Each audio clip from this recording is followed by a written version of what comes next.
টাকা দিয়ে টোকাই ভাড়া করে ভোরবেলা আর কি দু একটা দৌড়ানি নিজেরা দেয়া যায়, ভিডিও করা যায়, বিভিন্ন সন্ত্রাসী কায়দায় টোকাই মিছিল দেওয়াচ্ছে। এগুলো আওয়ামী লীগের মিছিল না, আওয়ামী লীগের মিছিল বড় হচ্ছে না, এটা সবচেয়ে ভুল কথা।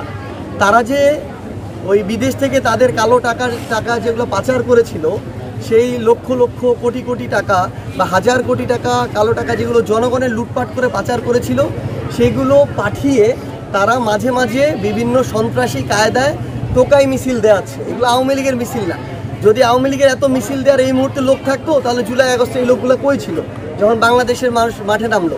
আওয়ামী লীগের আসলে ওই আওয়ামী লীগের লোক কর্মী যে বলা হয়, মানে একটা বিশাল বড় ভাব দিয়ে বলা আওয়ামী লীগের 20% 30% লোক, এই লোক কোনো কালেই ছিল না। তারা এই যে লোক দেখাইতো বিভিন্ন প্রোগ্রাম, এগুলো হচ্ছে ভাড়া করা লোক। যদি এগুলো তাদেরই লোক হইতো, তাহলে তো জুলাইয়ে যখন তাদের বিরুদ্ধে ছাত্র জনতা রাজপথে নামলো, তারা যদি তাদেরই লোক হইতো, তারা তো তারা রাজপথে নামতো।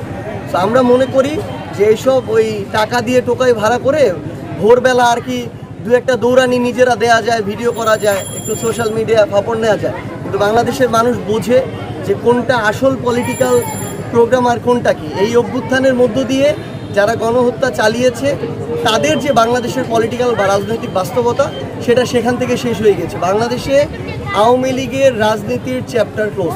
গণ অধিকার পরিষদ, এবি পার্টি এগুলোর একীভূতকরণ প্রসঙ্গে প্রথমত আমরা যেহেতু সমমনা এবং কাছাকাছি আদর্শের, কাছাকাছি বয়সের তরুণ প্রজন্মের প্রতিনিধিত্বের রাজনৈতিক দল, আমরা আমাদের জায়গা থেকে এই রাজনৈতিক দলগুলোর সাথে আমরা কথা বলছিলাম যে কিভাবে নির্বাচনে একসাথে আমাদের জায়গা থেকে লড়াইটা চালিয়ে যাওয়া যায়। কারণ বাংলাদেশের মানুষ এই তরুণ প্রজন্মকে একসাথে ইউনাইটেড দেখতে চায়। সো আমরা রাজনৈতিক দলের পর্যায়ে যদি ইউনাইটেড হতে পারি, মাঠ পর্যায়ের মানুষ অটো ইউনাইটেড হয়ে যাবে। সেই জায়গা থেকে আমরা আমাদের পজিটিভ আলোচনা শুরু করেছি। গণ অধিকার পরিষদের সাথে একীভূতকরণের আলোচনা চলছে, এবি পার্টির সাথে হয়তো অ্যালায়েন্স ভিত্তিক আলোচনা চলছে। তো এটা অ্যালায়েন্স হোক কিংবা একীভূতকরণ হোক, আমাদের এই যে একসাথে কাজ করার যে আলোচনাটা, এটা সামনের দিকে এগিয়ে যাচ্ছে এবং পজিটিভভাবে এগিয়ে যাচ্ছে।